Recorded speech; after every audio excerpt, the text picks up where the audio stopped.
Friends, நான் உங்க இடத்தில் இங்கே கதை பேச வரவில்லை.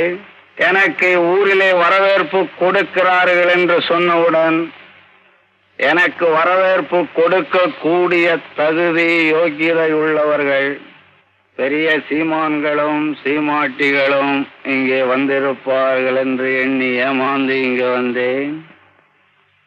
அந்த இடத்தில் கூட்டத்தை பார்த்தால் எல்லாம் லெபரேஜ் கூட்டமாக தெரிகிறது. இந்த மாதிரி கூட்டங்களை கண்டாலே எனக்கு பிடிப்பதில்லை. எப்பொழுது பார்த்தாலும் பஞ்சம், பசி, பட்னி, ஊருக்கு ஒரு லீடர், ஆளுக்கு ஒரு கொள்கை, அவனவனுக்கு ஒரு டசன் பட்னி பட்டாளம். நான்சென்ஸ். பாலு சொன்னான், மேலை நாட்டு தொழிலாளிகள் அப்படி வாழ்கிறார்கள், இப்படி வாழ்கிறார்கள் என்று. மேலை நாட்டு தொழிலாளிகள்